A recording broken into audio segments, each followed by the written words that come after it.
বিসমিল্লাহির রহমানির রহিম। Hello everyone, আসসালামু আলাইকুম। সবাই কেমন আছেন? আশা করছি আল্লাহর রহমতে সবাই খুব ভালো আছেন। আমরাও আলহামদুলিল্লাহ বেশ ভালো আছি। বরাবরের মতো আজও আরও একটি ডেইলি ব্লগ নিয়ে হাজির হয়েছি।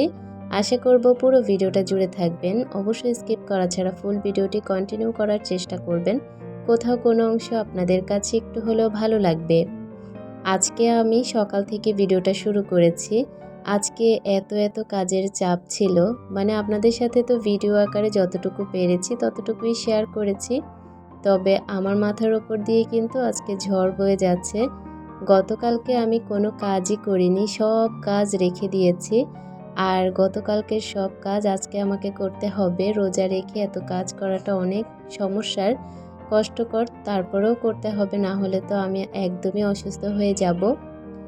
গতকালের অনেকগুলো এঁটো থালাবাটি ছিল, সেগুলোকে এখন জায়গার থেকে এনে, মানে সবগুলো এদিকে ওদিকে ছড়িয়ে ছিটিয়ে ছিল, তো সেগুলো সব জায়গা মতো নিয়ে এসেছি। এনে এখন ভালো করে ক্লিন করে নিচ্ছি, সাবান দিয়ে ভালো করে মেজে তারপরে ধুয়ে নিয়েছি।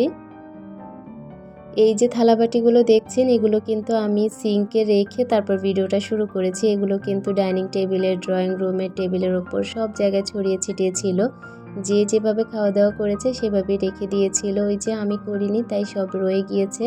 তো ভাবলাম যে এগুলোকে সবার আগে তুলে তারপরে ধুয়ে ফেলি, তারপরে অন্যান্য কাজগুলো শুরু করব। আজকে অন্যান্য কাজ তো বেশি হয়েই গিয়েছে, সেই সাথে আমার কিচেনের অবস্থা আর কি বলবো, মানে দেখার মতো না। চোখে এত পরিমাণে ময়লা হয়ে গিয়েছে। একদিন যদি কষ্ট করে কাজ করি 10 দিন ভালো থাকা যায়, আবার একদিন যদি কাজ না করি তাহলে 10 দিনের কাজ একদিনেই জমা হয়ে যায়। সেরকম অবস্থাই হয়েছে আজকে আমার। অন্যান্য দিন দেখা যায় আগের দিন আমি অনেক কাজ গুছিয়ে ফেলি, যেমন রান্না করার পরপরই পরিষ্কার করে ফেলি, এতে করে পরের দিন সকালে চাপটা কমে যায়। তবে আজকে ওই যে গত রাতে কোনো কাজ করিনি, সব কিছু আজকে জমে গিয়েছে, সেগুলো এখন করতে হবে। তো এখানে আমি প্রথমে একটা সাইড, কিচেনের একটা সাইড প্রথমে ভালো করে মেজে ঘষে ধুয়ে নিয়েছি। তারপর একটা কাপড় দিয়ে, মানে তাওয়াল দিয়ে ভালো করে মুছে একদম চকচকে করে নিয়েছি। এখন আমি এই সাইডটাতে একটু কাজ করব। এতক্ষণ এই সাইডের দিকে তাকানোই যাচ্ছিল না। তো মাশাআল্লাহ এখন ধুয়ে নেওয়ার পর খুব ভালো লাগছে এই কাউন্টার টপটা দেখতে।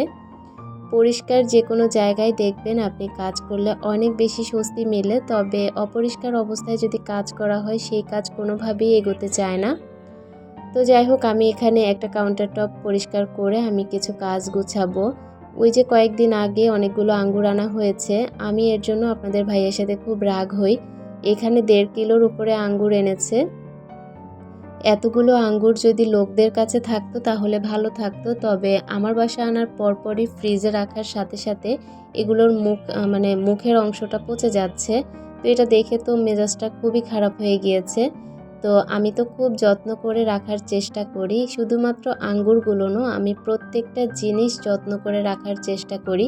এক একটা জিনিস যেন কোনো জিনিস ফেলে না দিতে হয়, খাবারের জিনিস আমি খুব তরিজত করে খাবার খাওয়ার চেষ্টা করি। নষ্ট হবে এটা তো আমি একদমই পছন্দ করি না।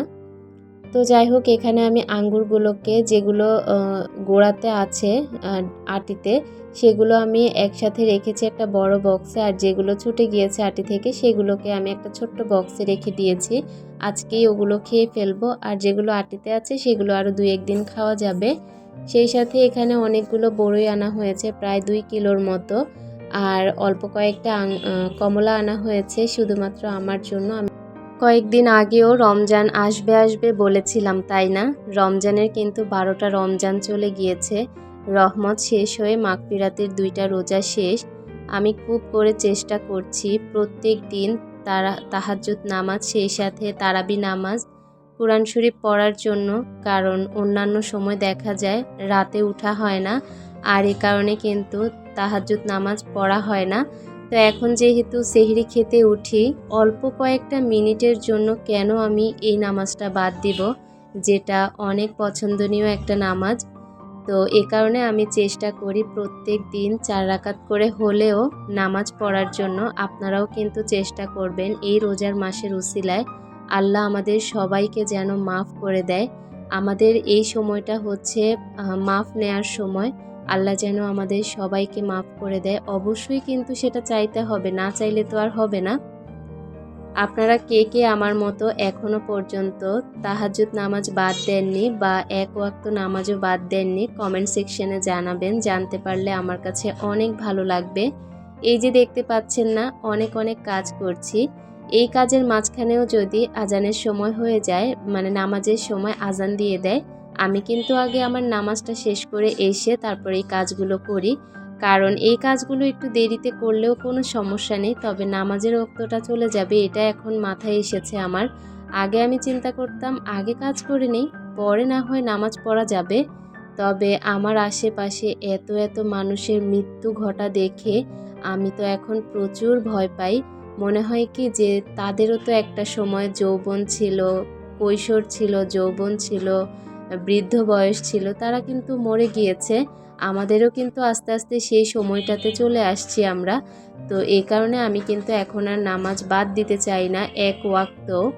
আমার আশেপাশে অনেক বয়স্ক ছাড়া মানুষ মরে গিয়েছে, মানে কম বয়সের, সেটা কিন্তু আমাকে অনেক নাড়া দিয়েছে যে তাদের জায়গায় তো আমিও থাকতে পারতাম, তাই না? এটা চিন্তা করে আমি কিন্তু এখন আর নামাজ বাদ দিতে চাই না। আর সব কিছু যা ইচ্ছা তাই হয়ে যাক, নামাজটা আমি বাদ দিতে চাই না। তো আমার মতো করে আপনারাও কিন্তু এরকমভাবে আপনারা আপনাদের জীবনকে সাজিয়ে নিতে পারেন। আমি কিন্তু কোরআন পড়ারও চেষ্টা করি খুব বেশি পরিমাণে, আপনারাও চেষ্টা করবেন। যাই হোক, কথা বলতে বলতে আমি কিন্তু আমার পুরোটা কিচেন ভালো করে পরিষ্কার করে মুছে নিয়েছি। এই যে কিচেন কাউন্টার টপটাকে প্রথমে পরিষ্কার করে কিছু কাজ গুছিয়ে নিয়েছি। তারপর চুলার পাশের অংশটুকু, চুলা সব ভালো করে পরিষ্কার করে সিঙ্কটাকেও একদম চকচকে করে মেজে নিয়েছি। মাজার পরে তারপর আমি এখন অন্যান্য কাজগুলো করে নিচ্ছি। এখানে 2টা জারে আমি লবণ রিফিল করে নিয়েছি। লবণটা রাখতে গিয়ে দেখলাম কাউন্টার টপের ওপর যে তাকটা আছে, এই তাকটা এত পরিমাণে ধুলাবালি পড়ে আছে, একদম সাদা হয়ে গিয়েছে। কিছুই করার নেই, ধুলাবালি নিয়েই থাকতে হবে। ধুলাবালি নিয়ে আছি, এটা নিয়েই থাকবো। আর এর মধ্যেই সব পরিষ্কার পরিচ্ছন্নতা করব। আমার ডাইনিং টেবিলের একটা কর্নার দেখতে পাচ্ছেন কতটা সাদা হয়ে আছে। আমার বাসায় যদি হঠাৎ করে একটা মেহমান আসে, ভাববে হয়তোবা এই মহিলা কখনোই ধুলাবালি পরিষ্কার করে না, কিন্তু তাকে আমি কিভাবে বুঝাবো যে আমি প্রতিদিন পরিষ্কারের কাজ করি। তবে আমার বাসাটা এমন একটা জায়গায়, এক একটা ট্রাক যখন যায় আমার বাসার সামনে দিয়ে, সাথে সাথে আমার বাসাটা সাদা হয়ে যায় ধুলাতে। এই কারণে কিন্তু আমি সবসময় পরিষ্কারের উপরে থাকি। তবে কি বলবো, কোনোভাবেই পরিষ্কার করে রাখতে পারি না। তো আমি কিন্তু এই বিষয়টার সাথে খাপ খাইয়ে নিয়েছি নিজেকে। এখন আমার আর খারাপ লাগে না, শুধুমাত্র কাজটা করতে একটু কষ্ট লাগে। তারপরেও এখন কিন্তু আর সেই আগের মতো খারাপ লাগাটা কাজ করে না। এখানে আমি ডাইনিং টেবিলটাকে ভালো করে পরিষ্কার করে মুছে নিয়েছি। তারপর প্রত্যেকটা রানার ভালো করে উঠিয়ে ঝাড়া দিয়ে রেখে দিয়েছি জায়গা মতো গুছিয়ে। আর ডাইনিং টেবিলের ওপরেই আমি এখন বড়ই আর কমলাটা রেখে দিয়েছি। আমার 2টা ছোট্ট পরী যেহেতু রোজা রাখেনি, ওদের জন্য আমি বড়ইগুলো ওপরে রেখে দিয়েছি। ওদের যখন ইচ্ছা তখন খেতে পারবে। আর কি বলবো আপনাদেরকে, আমার কিন্তু ডাইনিং টেবিলের ওপর ফ্রুট সাজানো থাকলে এতটাই ভালো লাগে, আমি তো ফ্রিজে রাখতেই চাই না। যখন আমার বাসায় ফল আনা হয়, আমি চেষ্টা করি ডাইনিং টেবিলের ওপর সাজিয়ে রাখতে। এটা আমার একটা মানসিক শান্তি। আমি কিন্তু একটা হাঁড়িতে সাবানের গুঁড়ো দিয়ে গরম পানিতে একটা তাওয়াল ভিজিয়ে দিয়েছি, যেই তাওয়ালটা দিয়ে আমি সব কিছু পরিষ্কার করি। এতটাই তেলকাষ্টে হয়ে গিয়েছে, মনে হলো একটু গরম পানিতে ফুটিয়ে নেই। আর সেটা চুলাতে রেখে আমি এখন বেলকনিতে চলে এসেছি। এত পরিমাণে ঝড়ো হাওয়া শুরু হয়েছে, বেশ অনেকটা দিন পর বাতাস দেখলাম। বাতাস দেখতে দেখতে আমার বেলকনির অবস্থা পুরোটাই শেষ। সেই সাথে আমার বেডরুমের কথা আর কি বলবো, আমার যে জানালা খোলা ছিল বেডরুমের, আমি একদমই খেয়াল করিনি। সেই সাথে বেলকনির দরজা, কিছুক্ষণ পর এসে দেখি আর পাড়া দেওয়া যাচ্ছে না, পুরোটা বাসা সাদা হয়ে গিয়েছে ধুলাবালিতে। একটু আনন্দ নেয়ার জন্য এখন আমার কিন্তু অনেক কাজ বেড়ে গিয়েছে, যেই কাজগুলো আমি না করলেও হতো এখন। তো আমি বাতাসটা থেমে যাওয়ার পরে সুন্দর করে বেডটাকে ঝাড়ু দিয়ে নিয়েছি, যেন এক ফোঁটা বালুও না থাকে। কিছুক্ষণ পর যেহেতু ইফতারের সময় হয়ে যাবে, ইফতারের পর যেন কোনো বালু আমি না দেখি, আমি খুব সুন্দরভাবে যেন কিছুটা সময় রেস্ট করতে পারি। এ কারণেই কিন্তু ঘর দুয়ার একদম পরিষ্কার করে নিচ্ছি। এখানে হচ্ছে খাটটা ভালো করে ঝাড়ু দেওয়ার পর ড্রেসিং টেবিল, ওয়ারড্রবের প্রত্যেকটা জায়গা মুছে নিচ্ছি। এত পরিমাণে ধুলা উড়ে এসেছে, এখন তো এগুলো না মুছলেই আর নয়। তো এগুলোকে ভালো করে একটু পরিষ্কার করে নিচ্ছি। ভিডিওতে ভয়েস শুনতে খুবই বিরক্ত লাগছে, তাই না?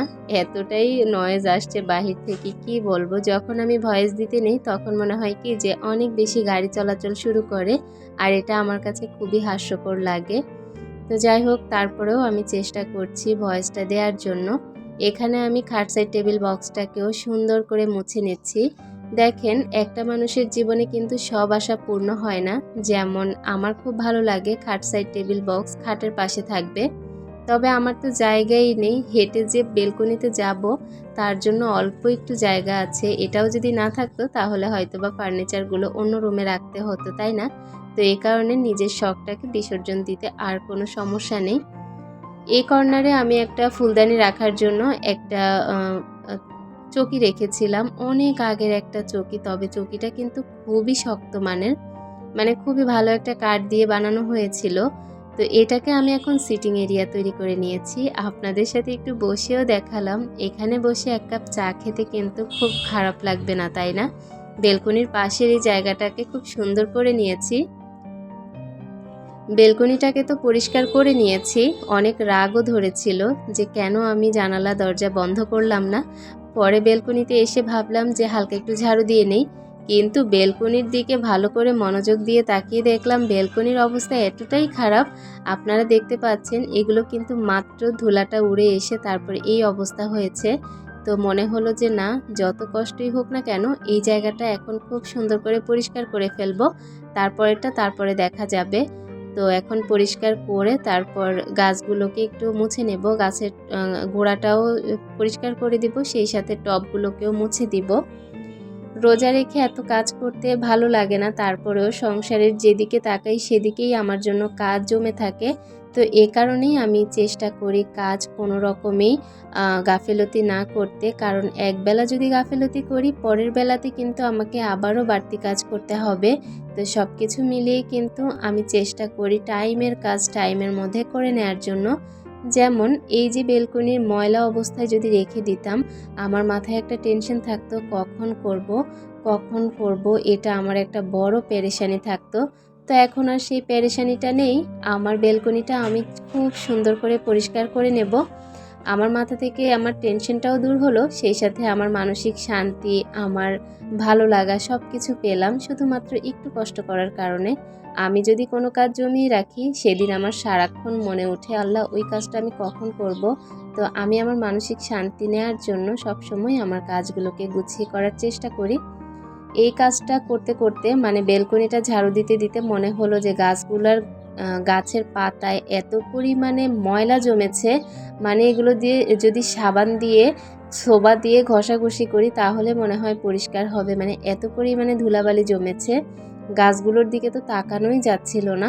তো একটু পরে মনে হলো যে গাছে যখন পানি দিব তখন প্রত্যেকটা গাছের পাতাগুলো ধুয়ে দিলে কেমন হয়। তো এই কারণে কিন্তু আমি আমার কাজের ফাঁকে এই কাজগুলো করে নিয়েছি। যেমন আমি প্রত্যেকটা টব যেমন পরিষ্কার করেছি, পাতাগুলোও পরিষ্কার করেছি, সেই সাথে বেলকনিটাও একটু পরিষ্কার করে নিয়েছি। কতগুলো ময়লা বের হয়েছে দেখেন তো। এই ময়লাটা যদি বেলকনিতে থাকে তাহলে কি আর কিছু থাকে বলেন? এত পরিমাণে পরিষ্কার করি তারপরেও বেলকনির অবস্থা এমন। খুব সুন্দর একটা পাপোশ বিছিয়ে দিয়ে তারপর আমি এখন এক বালতি পানি নিয়ে এসেছি। পানিটা এখন প্রত্যেকটা গাছের গোড়ায় দিয়ে দিব। গাছগুলো কিন্তু একদম পরিষ্কার করে নিয়েছি, মানে গাছের আগাছা যা ছিল সব পরিষ্কার করে নিয়েছি। এখন কিন্তু প্রত্যেকটা গাছ একদম ফ্রেশ। গাছের কিন্তু গ্রোথ মাশাআল্লাহ অনেক ভালো, তবে যত্নের অভাব। যত্ন করলে না জানি কত ভালো হতো, তাই না? এই যে প্রত্যেকটা গাছে এখন আমি এভাবে করে পানি দিয়ে দেব। পানি দিতে দিতে দেখলাম যে গাছের গোড়ার যে মাটিগুলো সেগুলো কিন্তু ছড়িয়ে ছিটিয়ে যাচ্ছে বেলকনিতে। তারপর কিন্তু আমি বেলকনিটাও ধুয়ে ফেলেছি। তবে কি বলবো, এই কাজটা করতে করতে পাশের বাসার যে মামা কিন্তু আসর নামাজ পড়ার জন্য মসজিদে যেতে নিয়েছিল। সাথে সাথে আমি যে এখান থেকে পানি ফেলছি আমি তো আর জানি না মামা এদিক থেকে যাচ্ছিল। মামার গায়ে কিন্তু অনেক পানি পড়েছে, যেটা আমার কাছে খুবই খারাপ লেগেছে। তো আপনাদের ভাইয়াকে বলছে উপর থেকে কে পানি ফেলছে, পরে বলল হয়তো বা আমি। পরে মামা এসে দেখলো আমি, পরে বলে যে লজ্জায় আমি কিছু বলতে পারিনি, আমার পুরোটা শরীর ভিজিয়ে দিয়েছে, এত পরিমাণে পানি লেগেছে। তো যাই হোক, প্রত্যেকটা গাছ চকচকে করে ধুয়ে নিয়েছি, আবার বেলকনিটাও ধুয়ে নিয়েছি। আপনাদের সাথে অল্প পরিসরে শেয়ার করার চেষ্টা করেছি। জানি না আমার আজকের ভিডিও আপনাদের কাছে কেমন লাগবে, তারপরেও চেষ্টা করবেন অনেক ভালোবাসা নিয়ে দেখার জন্য। আজকের মতো বিদায়, আল্লাহ হাফিজ।